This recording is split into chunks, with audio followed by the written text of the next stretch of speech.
Okay, so let's just go read through this. Roaming supports, first things first. For a limited number of pro games in 26-16, we've been seeing good movement of roaming support expected to trickle down solo queue. Yeah, I chatted with one or two coaches that are like in pro, and they're not big believers in this roaming meta. I think they're gonna lower it, and then they're gonna lower the amount of mages as well. Because I was making an argument about the experience changes not doing too much for the roaming supports, because they aren't really. But there's many other factors, and slowly pro play is gonna lower the amount of like perma roams, sacrifices, because it's gonna get punished heavily, and the mages bot. That's what they're saying. Xerath, as stated in previous post videos, Xerath bot's a large part of AP bot meta. We still think AP bots add to good long-term variety and healthy frustration to the role. Brock's on like poking the beehive with that one. That said, Xerath's performing well in both mid and bot, especially for average planes, receiving a generic nerf across the board. Yeah, this is something that is very weird and I'm kind of blind to, because I don't really experience Xerath being ever game breaking or broken. Xerath is more so a win more champ. I think it's more addressing the frustration of the character,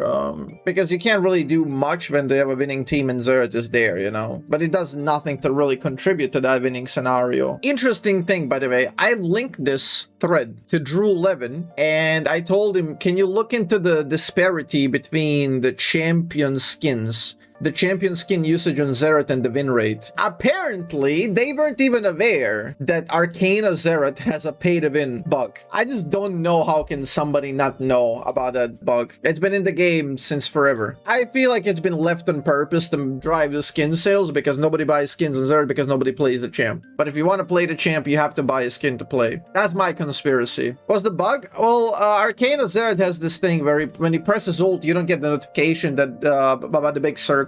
You don't see that the circle spreads. So basically you get a first shot for free. And first shot is the most important shot in Xerath ult. So I asked him to check the win rates. And hopefully he's going to get back to me with some very interesting stats and numbers on that one. I imagine we're going to see a very big disparity between the win percent on the skin and not skin. So yeah, he's like dominating the lower level play. Because he's too direct, right? Like for example, VelKoz is a bit more obscure. He's a bit more weird in a way that he approaches with the angles and everything. Xerath is just direct. He's like a first-person shooter. So if you're playing well and just sniping people in the head, like you can bully people in lower elo who are just worse at dodging. And it's not even dodging, it's more so about understanding when you're supposed to be dodging and how you're supposed to be dodging. Because if you don't know shit about wave management, you're gonna get hit by Xerath all the time. Because in order to beat Xerath, you don't beat him by dodging skills, you beat him through wave management and map control. Vayne top has been a strong champion higher levels of play, and also is a bit over the edge in terms of what we consider healthy types available counterplay in many matchups.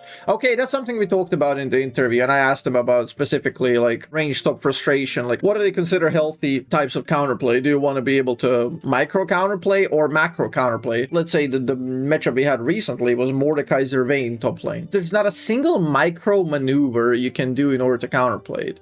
It's like Dark Souls, but the first phase is you getting demolished for 15 minutes, and then you might outscale, right? That's the type of a boss fight that is. 15 minutes of getting bullied and you're just like running around the boss fight trying to survive until their power runs out, and then you play. I still think you should be able to pick wild stuff in top lane on a certain percent of games, but yeah, it shouldn't be that much of like well, you sit there while I just bully you for 10 minutes to 15. One of the principles we hold here is that there needs to be counterplay frustrating experience combination of tactical, moment-to-moment, and strategic. See, this is like basically verbatim what we talked about in the interview. But it's good to see them following through. And now, like, you can hold them accountable to basically anything that they've mentioned. That's why it's very important to get their positions out there. So I tried to, like, be as broad as possible and get everybody's opinions in there, like on the community, because this shit doesn't happen very often. For Vayne top specifically, she can be a combination of tanky with experimental play with strong laning phase while scaling well overall. Yeah, it's just a very all over the place curve. Like Vayne's supposed to be this weak 80 carry bot lane, but she basically does the jungle jutsu that a lot of assassins do. It's like, oh, I'm a weak early game Kiana, Zed, Nafiri. I'm supposed to be punished in mid lane. Fuck that, I'm going jungle. You circumvent the early game and you don't care. Shout out to the Azzapp that said assassins like Zed and Kiana, who traditionally were level 3 all-in 100-0 solo kill champs, were designed to be weak early. But he's not wrong. This is true. We're improving the incentives for Yone and Yasuo to build more crit items in short term, especially on the first item, so they can tip the scales in a situation where they would otherwise have built a Bork and Kraken.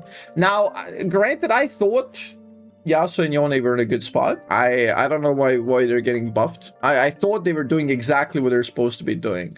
I think that's true of Kiana. I think that's true of LeBlanc as well. VelKoz and Static Shiv was an extremely good one-stop shop. Wave clear item, we had to nerf LeBlanc attack speed ratios after rework Static Shiv to be more on hits within restored the ratio. Alright, let's go into the numbers. I'm glad Cho'Gath gets buffed because Halo Blaze got nerfed. And as we discussed when I issued you a challenge to find like one non-problematic, non-game breaking Halo Blades user that like can cheese early and just dominate the entire game. Cho'Gath was one of them. It's like it still remains very, very punishable through many, many means in the game, right? So he just gets a little bit more E damage baseline. Okay, Irelia gets buffed. QAD ratio 70 to 80%. Okay, Bao's no longer gonna go AP. LeBlanc attack speed, this is growth. No, this is like everything. Wait, what? W and RW AP ratio 80 to 90. Oh, that's gonna do wonders for Wave Clear though. This is... Okay, I thought it was gonna be like just an attack speed revert. I didn't expect this. That's unnecessary. Kiana, base damage up by flat 10, and she gets 5% bonus AD. I have no idea why. I haven't seen Kiana for like 3 days, and that's because I was like on a trip. Because I wasn't playing League. She's just almost always relevant. Can't have her not relevant for a bit. Passive crit damage reduction -10 to -5.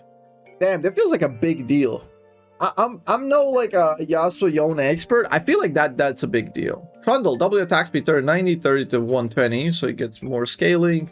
Ace Soul, this is a big one. Aurelion Soul gets -10 mana on Q. This is very big, by the way.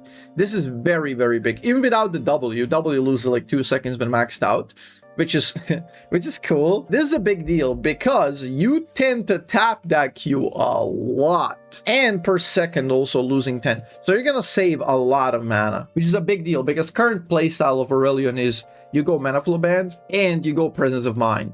And you have to buy a mana item, and you might still struggle with mana. Now, you might be able to allow yourself versatility, like different playstyles. I'm gonna take 2 mana runes, and I'm gonna just rush Rylai's. I'm gonna take 2 mana runes, I'm gonna rush Lion Breeze.